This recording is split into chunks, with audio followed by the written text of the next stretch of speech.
오늘도 히브리서 말씀 49번째 말씀으로 함께 나눌 말씀의 제목은 성도의 유익한 삶에 대한 이야기를 오늘 함께 말씀을 통하여서 나누려고 합니다. 성도의 유익한 삶. 어찌 보면은 이 말씀이 오늘 본문의 중심으로 한정되어서 제가 말씀을 드리기는 하겠습니다만 어떻게 보면 신앙의 가장 기본적인 삶이 아닐까 그런 생각을 해보게 됩니다. 왜냐하면 우리가 흔히 아는 성도다 이렇게 이야기할 때 그 성도라고 하는 단어가 뭡니까? 그냥 목사님도 아니고 장로님도 아니고 권사님도 아니고 집사님도 아니면 성도입니까? 그거 아니죠. 그죠? 성도는 사실 모든 예수 그리스도를 믿는 거룩한 무리를 가리키는 겁니다. 거룩한 무리. 그러니까 거룩할 성자에다가 무리 도자를 써서 성도다 이렇게 이야기를 합니다. 그러기에 성도의 또 다른 이름은 뭘까요? 교회이죠. 이 교회가 거룩해야 되고 교회가 하나님 편에 서 있어야 합니다. 그것을 우리가 계속해서 히브리서 말씀을 통해서 우리가 10장, 11장 말씀부터 쭉 믿음의 사람들에 대한 이야기를 하면서 이제 13장 말씀까지 온 겁니다. 그래서 오늘 말씀을 중심으로 과연 거룩한 무리라면 우리가 정말 세상으로부터 죽음으로부터 죄악으로부터 부르심을 받은 교회로서 부르심을 받은 사람들답게 어떠한 유익함을 누리며 살아야 될까? 우리가 무엇을 할 때 정말 유익한 삶을 살아가게 될 것인가? 그 이야기에 대해서 오늘 말씀을 통하여서 우리가 함께 나누고 싶은 겁니다. 저는 그런 생각이 들어집니다. 제가 지난주에도 그런 말씀을 드렸습니다만 이게 목사다. 그러면 사실 참 부담스러운 위치이죠. 그런데 한 가지 분명한 것은 목회자들은 모델이 되어줘야 되고 또 하나의 샘플이 되어줘야 합니다. 하나님의 말씀을 가르치는 자일 뿐 아니라 그 하나님의 말씀에 내가 가르친 말씀에 저 또한 마찬가지로 그 말씀에 해당 사항이 있거든요. 그러기에 어떻습니까? 제가 그 말씀을 전할 뿐 아니라 그 말씀을 지키기 위해 살아가야 되고 그렇게 살아갔을 때 어떻게 저의 인생이 새롭게 하나님을 통하여서 인도함을 받는지 우리 성도님들이 보고 느끼는 그 위치가 목회자의 위치인 것 같아요.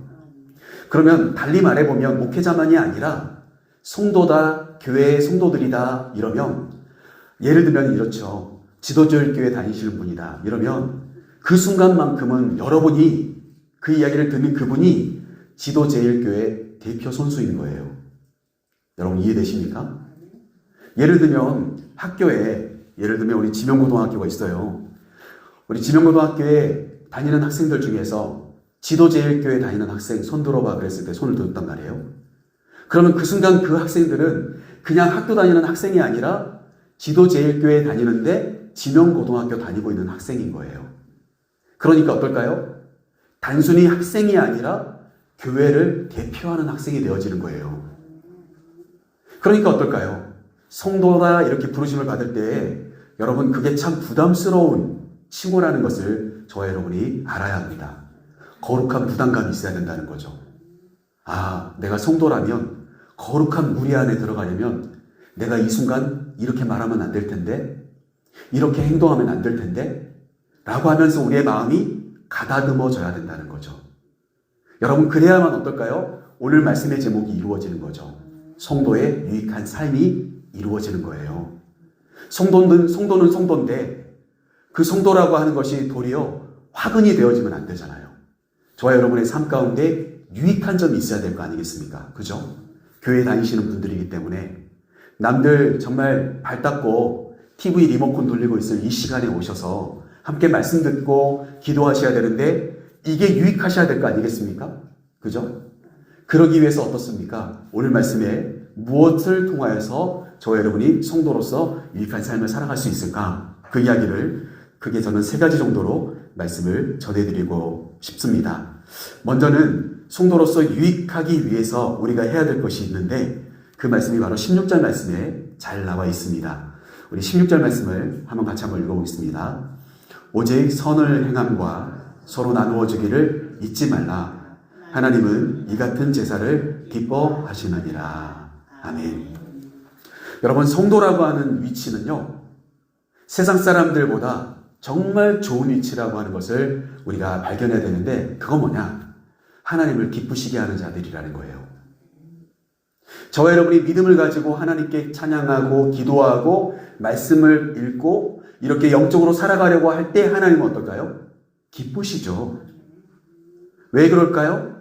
그 말씀은 하나님이 행하신 일들, 하나님의 진리가 담겨져 있고 우리가 부르는 찬양은 하나님의 이름을 높이는 데 쓰이는 찬양들이잖아요.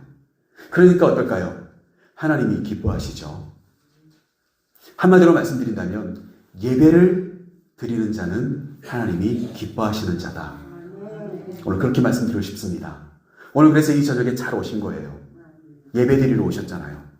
하나님께 경배하고 하나님 마음껏 찬양하고 기도할 때 하나님 기뻐하시거든요. 그러면 그게 성도의 가장 중요한 위치인데 오늘 16절 말씀은 그렇게 하기 위하여서 우리가 해야 될 것 두 가지를 이야기해 주고 있습니다. 먼저 첫 번째는 오직 선을 행함과 이렇게 이야기합니다. 귀한 우리가 성도로 살아간다면 선하게 살아갔으면 좋겠다는 거죠. 선을 행하라는 거예요. 그런데 여기서 말씀드리는 선은 우리가 흔히 이야기하는 도덕책에서 나오는 선이 아니에요, 여러분. 성경에 나오는 선을 행하셔야 된다는 거예요. 말씀 속에 있는 선은 하나님이 선의 기준이 되어주십니다. 선의 기준이 되어져요. 그런 게 어떻습니까? 요즘 우리가 이제 새벽에 말씀 나누고 있는 내용이 뭡니까? 창세기 말씀에서 야곱이 아버지와 형을 속이고 장자의 고난을 팥죽 한 그릇으로 사오고 아버지를 눈이 어두운 아버지를 속여서 장자가 받아야 할 축복을 다 받아버리잖아요. 우리가 볼 때는 속임수쟁이잖아요. 거짓말쟁이잖아요. 그렇게까지 해야 돼? 라고 생각할 수 있잖아요. 그런데 어떻습니까? 하나님은 이미 그렇게 될 것을 예언하셨다는 거죠. 여러분, 그래서 저와 여러분이 우리의 삶을 돌아보면서 무엇이 선인가? 하나님의 말씀이 이루어지는 것이 선이구나. 여러분, 그렇게 말씀을 우리가 이해할 수 있어야 합니다. 무조건 야곱이 잘했어, 우리도 속이면서 살면 되겠지, 이게 아니고요. 말씀이 말씀되게 이루어질 때 하나님은 그걸 선하게 보신다는 거예요. 그래서 거짓말도 여러 거짓말이 있지만 선한 거짓말도 있잖아요. 여러분, 그 선한 거짓말을 잘 하셔야 합니다. 그렇다고 뭐 남들 속이라는 말씀은 아니고요. 그들을 영적으로 인도하는 데 있어서 필요한 권면과 그리고 방향을 제시하는 바른 이야기. 그런데 액면 그대로 다 이야기하면 도저히 받아들일 수 없으니까 우리가 그렇게 말할 수도 있다는 거죠. 중요한 것은 뭡니까? 우리는 하나님이 말씀하신 것을 이루기 위한 삶을 살아가는 것. 그게 뭡니까? 그게 선을 행하는 모습입니다. 두 번째 하라고 하는 것은 뭘까요? 16절 말씀에 보니까 서로 나누어 주기를 잊지 말라. 이렇게 이야기하고 있습니다. 우리가 하나님의 말씀을 이루는 삶을 살기 위해서 우리가 모이기에 힘쓰기도 하고 교회 여러 가지 일들도 하고 다 좋습니다. 그런데 중요한 것은 뭘까요? 다른 이들을 돌아보고 그들을 불쌍히 여기며 구제하는 일을 잊지 말라고 오늘 말씀하고 있어요. 그러니까 하나님의 말씀을 이루는 삶을 살아가는 것은 영적인 관계라면 우리의 삶을 통하여서는 뭘 해야 될까요? 이웃을 돌아보고 그들을 구제하는 것. 그것이 오늘 성도가 해야 될 일이다. 여러분, 16절 말씀을 한번 보십시오. 그것이 왜 그렇게 중요한가? 하나님은 이 같은 제사를 기뻐하시느니라. 이렇게 말하고 있어요. 여러분, 선을 행하는 것과 다른 사람들을 구제하는 것을 잊지 않고 그들에게 선을 베푸는 것, 그들을 구제하는 것이 제사래요, 제사. 16절 말씀이 그렇게 이야기하고 있잖아요. 하나님은 이 같은 제사를 기뻐하신다. 여러분, 그러니까 입술에는 항상 주여가 붙어 있어요. 주여, 주여 이렇게 붙어 있어요. 그런데 말씀을 지키려고도 하지 않아요. 다른 사람들 돌아보지도 않아요. 그러면 어떨까요? 그건 예배를 드리는 게 아니고 바른 성도의 삶이 아니라는 거예요. 하나님은 오늘 저와 여러분에게 오늘 16절 말씀을 통하여서 성도는 하나님을 기쁘시게 하는 위치에 서 있는 사람이고 그러기에 말씀을 배웠다면 말씀을 이루기 위해 살아가고 다른 사람들을 구제하며 살아가는 영적인 것과 육적인 삶이 함께 어우러지는 바른 제사를 드리라고 말씀하고 있습니다.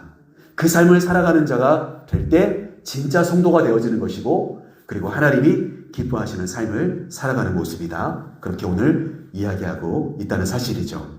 바라기는 사랑하는 성도 여러분, 저와 여러분이 이 교회라고 하는 공간에서만 그럴싸한 모습이 아니라 우리의 삶에서도 정말 빛나는 분들이 되셨으면 좋겠습니다. 저와 여러분이 가정에서도, 그리고 여러분들의 사업장에서도, 농토에서도 여러분들이 빛나시는 분들이 꼭 되시기를 주님의 이름으로 간절히 축복합니다. 그것이 하나님이 기뻐하시는 제사다. 오늘 16절 말씀을 통해서 먼저 우리가 깨닫게 됩니다. 그래서 하나님은 성도의 유익한 삶은 뭡니까? 하나님을 기쁘시게 하는 자의 삶이다. 그럴 때 하나님으로부터 오는 많은 것들을 누리게 될 것이다. 그렇게 이야기할 수 있습니다. 두 번째 말씀을 나누기 위해서 17절 말씀을, 좀 긴 말씀입니다만 한번 읽어보려고 합니다. 17절 말씀 같이 읽겠습니다. 너희를 인도하는 자들에게 순종하고 복종하라. 그들은 너희 영혼을 위하여 경성하기를 자신들이 청산할 자인 것 같이 하느니라. 그들로 하여금 즐거움으로 이것을 하게 하고 근심으로 하게 하지 말라. 그렇지 않으면 너희에게 유익이 없느니라. 아멘. 우리가 지금 오늘 말씀의 제목이 성도의 유익한 삶인데, 유익이 없는 행동을 하지 말라고 17절 말씀은 경고하고 있죠. 근데 이 말씀이 참 제 입으로 하기가 참 어려운 말씀인 것 같아요. 17절 말씀을 그대로 여러분들에게 전달해 드린다면, 말 그대로 영적인 리더에게 순종하고 그들이 즐거움으로 사명을 감당할 수 있도록 협력하는 자가 되라. 그래야 너희에게 유익하리라. 여러분 이해되세요? 17절 말씀이 그와 같은 말씀입니다. 그러니까 차마 제가 제 입으로 여러분들 저한테 잘하세요 이렇게 말씀드린 것 같아서 말씀을 전하기가 참 어려운데, 말씀을 있는 대로 그대로 말씀을 전하겠습니다. 말씀을 있는 대로요. 그래서 표준 세번역 성경을 제가 또 찾아봤어요. 이걸 조금은 다른 말씀으로 어떻게 전할 수 있을까. 그런데 거기에서는 너희를 인도하는 자들을, 이 표현을 지도자들을, 이렇게 단어를 바꾸어서 설명하고 있더라고요. 솔직히 말씀드리면 이렇습니다. 우리가 영적인 리더가 있을 수도 있겠지만, 세상으로 따지면 대통령도 있을 수가 있겠고, 읍장님도 있을 수가 있겠고, 이장님도 있을 수가 있겠고, 그렇죠? 우리를 인도하시는 리더들은 많이 있습니다.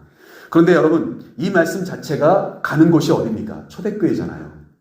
그러니까 교회 안에서 그들을 인도하는 자에게 순종하고 그들에게 복종하라고 이야기하고 있어요.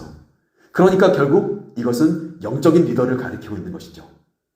결국 어떻습니까? 목회자들이, 영적인 리더들이 어떻게 사명을 감당할 수 있도록 협력하는 자가 되면 좋을까? 이 말씀을 17절 말씀은 잘 설명하고 있습니다.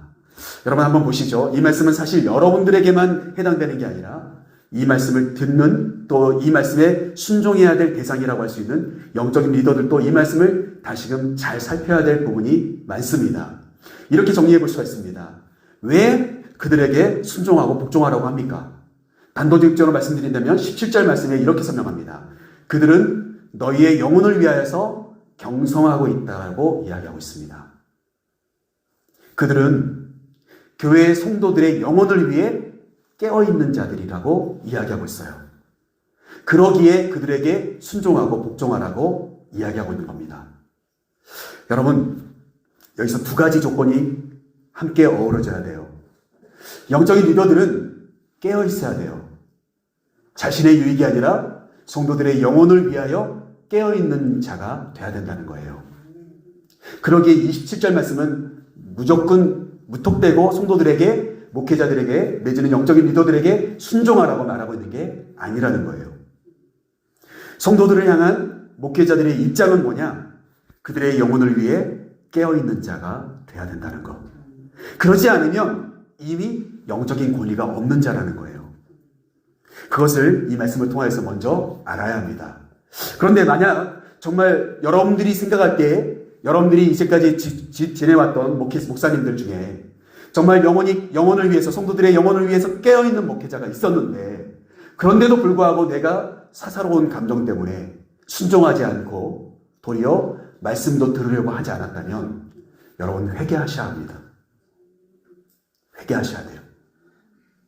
그것은 뭐가 됩니까? 오늘 17절 맨 마지막 표현대로 그렇지 않으면 너희에게 유익이 없느니라. 여러분의 유익을 위해서 회개하라고 말씀드리는 겁니다.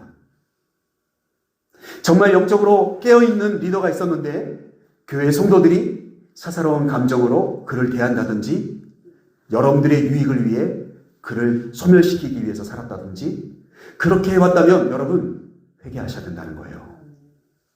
그러라고 세운 리더가 아니라는 거죠. 여러분들의 영혼을, 우리의 영혼을, 성도의 영혼을 위해 깨어있으라고, 지키라고 파수꾼으로 세워놓은 자라는 거죠. 그러기에 어떻게 해야 된다는 겁니까? 순종하고 복종하라고 말씀하고 있는 거예요. 그래야 유익하다. 여러분 그렇게 오늘 말씀하고 있습니다.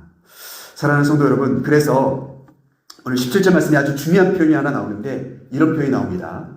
자신들이 청산할 자인 것 같이 하느니라. 이 표현이에요. 자신들이 청산할 자 같이 한다. 이 말을 구약성경에서 우리 여러분들이 잘 아시는 내용 보면 우리가 룻기가 나오잖아요. 룻기. 요즘 룻기가 참 자주 등장합니다. 제 설교 속에서. 그런데 이 룻기가 어떤 내용이 나옵니까? 이제 룻이 결혼을 하든지 그 가정, 나오미가 생계를 유지하기 위해서는 뭔가 새로운 조치가 필요한데 그 조치를 해줘야 될 사람들은 어떤 사람들인가? 나오미의 가문 중에서 가장 가까운 사람이 먼저 우선순위가 있는 거예요. 유력한 자죠. 성경의 표현대로라고 하면. 그럼 어떻습니까? 이 사람이 이 나오미, 과부되어서 돌아온 나오미와 룻에 대해서 어떻습니까? 내가 이들을 감당하겠습니다. 그러면 어떻게 되죠? 그 사람들이 그의 삶을 소위 말해서 기업을 물어주는 자가 되는 거죠. 삶의 재산이라든지 빚이라든지 이런 것들을 탕감해주고 기업을 물어줘야 될 사람이라는 거예요.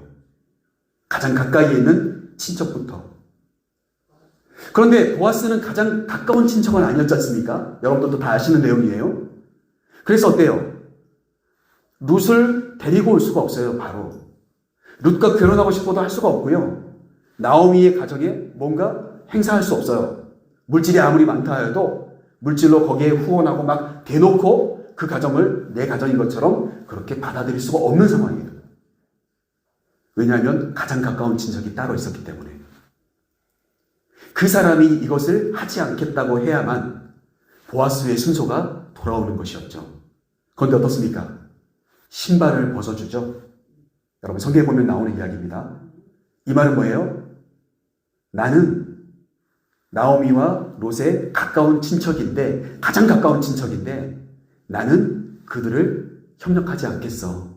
나는 그들과 어떤 관계도 맺지 않고 그들을 내가 기업을 물어줄 그러한 마음이 없습니다. 라고 하는 표현으로 뭐를 해요? 신발을 벗어주어요. 그때 어때요? 기다렸다는 듯이 보아스가 그 다음 유력자잖아요. 그래서 보아스가 그 신발을 받아들죠. 그렇게 해서 어떻습니까? 과거로 돌아왔던 룻과 결혼하고 그리고 나오미를 자신의 어머니인 것처럼 모시며 살아가게 되는 거죠. 여러분 무슨 말씀인지 이해되시죠? 기업을 물은다는 것, 마치 내가 그들의 빚을 청산해 줄 것처럼 한다는 것은 이런 것입니다. 사실 여러분 적어도 이 말씀을 통해서 우리가 알아야 될 것은 영적인 리더로서 저에게 또 해당되는 부분인데, 영적인 리더가 여러분들이 가지고 있는 여러 가지 문제들을 끌어안는 자가 돼야 된다는 거죠. 제가 청산하기 위해서 하나님 앞에 가지고 나아가는 자가 돼야 된다는 거예요. 여러분들이 잘못하고 실수하든 할지라도 제가 지도제일교회 담임 목사라면 그 실수와 그 잘못을 제가 끌어안고 하나님 앞에 통곡하며 기도해야 된다는 거예요. 그러기 위해 깨어있는 자가 돼야 된다는 거예요. 여러분 이해되십니까? 이 17절 말씀이 여러분들에게만 해당되는 게 아니고 저에게 또한 마찬가지로 해당되는 말씀이에요. 그와 같은 과정 속에 여러분 이러한 일들을 감당할 수 있도록 우리 성도님들이 해줘야 될 일이 뭐냐? 17절 말씀 마지막 표현이죠. 하반절에 보면 이렇게 나옵니다. 그들로 하여금 즐거움으로 이것을 하게 하고 근심으로 하게 하지 말라. 여러분 이 말씀을 여러분 주목해 보십시오. 제가 우리 성도님들을 위해서, 여러분들의 가정을 위해서 여러분들의 문제를 기도의 제목을 주셨을 때 그것을 끌어안고 성도님들의 기도의 제목을 끌어안고 하나님 앞에 나아가는 것을 즐겁게 할 수 있도록 여러분들이 협력해 주셔야 된다는 거예요. 그 말씀이 오늘 17절 말씀입니다. 영적인 리더는 바로 그러한 일들을 감당하기 위해 서 있는 자가 되고 깨어있는 자가 되어야 된다. 오늘 그렇게 이야기하면서 우리 성도님들에게 필요한 건 뭡니까? 그들에게 순종하고 그들을 즐겁게 그 일들을 감당할 수 있도록 협력하는 자가 되라. 그렇지 않으면 너희에게 유익이 없으리라. 오늘 그렇게 17절 말씀이 이야기하고 있습니다. 사랑하는 성도 여러분, 저는 참 부족한데 저의 마음에 우리 성도님들이 즐거움을 주시면 그것이 정말 여러분들의 유익이 될 것입니다. 그래서 저를 더 잘해줘라 이게 아니고 저는 지금도 즐거워요. 우리 성도님들의 모습을 보면 즐겁습니다. 그리고 우리 성도님들의 가정가정 요즘 신방하면서도 즐겁습니다. 마음이 저는 행복하고 평안합니다. 그러니까 이 마음이 변함이 없도록 우리 성도님들이 열심히 응원도 해주시고 기도도 해주시면 감사하겠습니다. 이제 마지막 세 번째 이야기할 것이 바로 그 기도에 대한 부분이에요. 기도에 대한 부분. 자, 그래서 이제 마지막으로 우리가 함께 나눠야 될 말씀 18절과 19절 말씀인데 우리 두 절의 말씀을 읽어보고 말씀 마치도록 하겠습니다. 같이 한번 읽어볼게요. 우리를 위하여 기도하라. 우리가 모든 일에 선하게 행하려 함으로 우리에게 선한 양심이 있는 줄을 확신하노니 내가 더 속히 너희에게 돌아가기 위하여 너희가 기도하기를 더욱 원하노라. 아멘. 저는 우리 지도제일교회의 희망은 어디에 있다고 생각하냐면 제가 아까도 말씀드린 것처럼 우리 성도님들의 여러 가지 삶을 위해 여러분들의 영혼을 위해 어떻게 이끌어가면 좋을지 늘 몸부림치고 고민하며 영적인 거룩한 부담감 속에서 살아가는 것입니다. 그리고 우리 성도님들의 문제를 가지고 하나님 앞에 나가서 기도하는 자로 깨어있기를 원해요. 그러면 되겠고요. 우리 성도님들은 정말 오늘 말씀처럼 오늘 이 히브리서 말씀을 기록한 자가 누구인지는 모르지만 이 사람은 분명히 리더란 말이에요. 그가 원하는 것은 뭡니까? 그가 요청하고 있는 건 뭐예요? 딱 한 가지밖에 없어요. 우리를 위해 기도해 달라는 거예요. 그러니까 영적인 기도를 위해 우리 성도님들이 유익하시려면, 여러분들의 유익이 되시려면 부족하지만 목회자를 위해, 영적인 리더를 위해 기도해 주셔야 된다는 거. 여기서 한 가지 저는 더 덧붙이고 싶습니다. 우리 성도님들 직분자들을 위해서도 많이 기도해 주시라는 거. 특별히 여러분 우리가 예배를 드리지 않습니까? 그러면 예배의 위원들이 있어요. 예배의 순서를 맡은 분들. 오늘 수요예배 같은 경우에도 대표 기도하시는 권사님이 계시고 찬양을 이끌어 가시는 우리 집사님이 계시고 반주하시는 권사님이 계세요. 드럼을 치시는 장로님도 계세요. 그러면 여러분 이들을 위해서도 함께 여러분 기도해 주셨으면 좋겠어요. 오늘 수예배 갔더니 좋더라, 지루하더라, 재미없더라, 졸립더라 이렇게 여러분 평가하는 평가단이 아닙니다. 여러분 왜 졸렸는지 생각해 보십시오. 왜 지루했는지 생각해 보십시오. 말씀이 왜 내 귀에 들어오지 않았는지 생각해 보십시오. 여러분 혹시 내 기도가 부족해서는 아닌지. 여러분 그래야 그게 성도 아닙니까? 혹시라도 내 기도가 모자라서 내가 기도로 중보해 주지 못해서 협력하지 못해서 혹여라도 그렇게 지루한 예배가 된 건 아닌지. 여러분 그렇게 돌아볼 줄 알아야 그게 성도라는 거예요. 여러분 그래서 오늘 이 말씀을 통해서 우리가 또 주일 예배를 또 드리려고 하지 않습니까? 그러면 여러분 기도해 주시면 좋겠어요. 말씀을 위해서도 기도해 주시겠지만 기도해 주실 장로님, 대표 기도하시는 장로님, 그리고 찬양대원들을 위해서도 기도해 주시고 여러분 참 그 부담스러운 자리들이에요.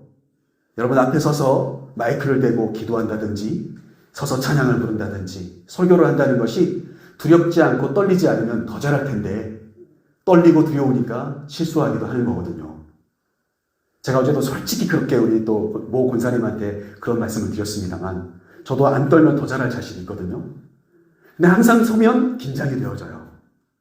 설교의 원고를 써오죠. 오늘도 지금 앞뒤 빽빽이 다 써왔는데 잘 눈에 안 들어와요. 그냥 떠오르는 대로 막 하는 거예요. 계속 쓰고 그리고 거기에 밑줄 그으면서 색칠하고 했던 것들 제가 생각했던 것들을 중심으로 그냥 막 말씀을 전하는 거예요. 그러니까 안 떨고 잘할 수 있는데 여러분 그죠? 그래서 우리가 예배를 맡은 순서자들 앞에 서는 분들을 위해서도 여러분 함께 기도해 주시는 것이 성도의 유익입니다. 여러분, 예배 한 번 잘 드리면 인생 변화되어집니다. 내 인생을 바꾸는 말씀을 그날 만날지 누가 알겠어요? 여러분, 그 시간을 여러분 기대하며 기도하시는 자들이 되셔야죠. 여러분, 그게 여러분 성도의 무기이면서 동시에 유익을 가져다주는 기도의 위력입니다. 그래서 오늘 말씀 정리해보면 이렇습니다. 우리는 우리의 삶을 통하여 예배하는 자가 되어야 합니다. 그게 하나님이 기뻐하시는 것이니까요. 하나님의 말씀을 들었다면 그 말씀이 이루어지길 위해 최선을 다해서 살아가는 자들이 되어야 하고, 그리고 중요한 건 뭡니까? 내 주변에 있는 안타까운 사람들을 불쌍히 여기는 마음. 여러분, 그것을 저와 여러분이 간직하고 살아가야 합니다. 그러면 어떨까요? 하나님이 기뻐하신다는 거예요. 또 어떤 말씀을 드렸습니까? 부족하지만 영적인 리더들이 깨어 있어야 되고, 깨어있는 리더가 있다면 여러분 그들을 위해 여러분들 순종하시며 기도하는 자들이 되시라는 것. 그러면서 동시에 그 기도가 조금 더 확대되어져서 우리를 위한 기도가 되어야 된다는 것. 오늘 18절 말씀에서 그렇게 설명하고 있습니다. 여기서 18절 말씀에서 참 중요한 부분이 있는데 그것만 좀 말씀드리고 말씀 마칠까 해요. 저는 이 18절 말씀을 읽으면서 참 부담스럽습니다. 어떤 부분이냐면, 기도를 하라고 하면서 우리를 위해 기도해라 이렇게 하면서 우리가 모든 일에 선하게 행하려 함으로. 참 이게 어려운 이야기입니다. 목회자도 또 우리 직분자들도 사람인지라 알지만 선하게 행하려 할 때 참 잘 안 될 때가 있잖아요. 여러분, 그걸 위해서 기도해 주라는 거예요. 그 순간에 선을 선택할 수 있도록, 바른 걸 선택할 수 있도록 기도해 주십시오. 여러분, 그 기도가 필요합니다. 그 기도가 필요해요. 구체적인 이야기이죠. 그러면서 동시에 18절 말씀에서는 이렇게 이야기합니다. 우리에게 선한 양심이 있는 줄을 확신하노니. 아직 삶은 어떨망정 내 양심은, 내 안에 있는 영혼은 죽지 않았다는 확신 가운데 오늘 이 말씀을 기록하고 있다는 거예요. 이 히브리서 기자가. 그러니 얼마나 대단한 사람인가. 저는 참 그런 생각이 듭니다. 바울이 했던 말 중에 제일 제가 하기 어려운 말은 뭐냐면 나를 본받으라는 말이에요. 바울 스스로가 그렇게 이야기하지 않습니까? 예수 그리스도를 본받는 것처럼 너희는 또한 나를 본받으라 이야기하잖아요. 어떻게 그렇게 이해할 수 있을까? 바울은 대단한 사람이니까요. 정말 대단한 사람이니까요. 근데 감히 저는 그렇게 말씀드리기는 어려울 것 같아요. 저를 본받으세요 이렇게 말하기 참 어려울 것 같아요. 그런데 오늘 28절 말씀에서 두 가지를 이야기해요. 항상 선을 행하는데 자신의 손을 뻗을 수 있도록 그걸 위해 기도해달라고 하면서 동시에 아직까지는 선한 양심이 살아있는 자들이다. 확신한다. 그렇게 이야기하고 있습니다. 사랑하는 성도 여러분, 이제 오늘 말씀 전체적인 것을 마치면서 성도의 유익한 삶은 결국 어디에서부터 옵니까? 하나님으로부터 옵니다. 하나님으로부터. 그러기에 하나님이 기뻐하시면 여러분들 유익한 삶을 살아가시는 거예요. 하나님이 기뻐하시는 삶을 살아가는 것, 그것 자체가 어때요? 복받을 일입니다. 그런데 하나님으로부터 내려진 영적인 리더 또한 마찬가지로 여러분들이 인간적으로는 참 나약하죠. 그러나 어떻습니까? 영적으로 여러분 순종하기 위해서 노력하셔야 되겠고, 그리고 그가 영적으로 깨어있기를 위해서 기도해 주시고 끝까지 선을 행할 수 있도록 기도해 주시고, 그러면서 어떨까요? 즐겁게 그 일들을 감당할 수 있도록 기도해 주시면 우리 성도님들의 삶 가운데 유익함이 넘쳐나게 될 줄로 믿습니다. 오늘 어떻게 보면 이 말씀은 저와 여러분들과의 어떤 하나의 약속이라고 저는 생각되어져요. 저는 깨어있기 위해 기도하겠습니다. 우리 성도님들의 문제를 제가 마치 기업 물을 자가 되어서 가슴에 품고 하나님 앞에 나아가는 것처럼 그렇게 깨어있기로 여러분들에게 약속을 드리고, 우리 성도님들은 부족하지만 아직 어리지만 젊지만 뭔가 미숙해 보일지 모르지만 저를 위해, 우리 또 가정을 위해 계속해서 기도해 주시고 계시는 것 제가 알고 있는데요. 그 기도해 주시기를 약속하시는 그런 오늘 말씀이라고 생각하시면서 저와 여러분이 하나님이 주시는 축복된 삶을 누리시는 그런 성도의 유익된 삶, 저와 여러분의 모든 삶이 될 수 있기를 간절히 소망합니다.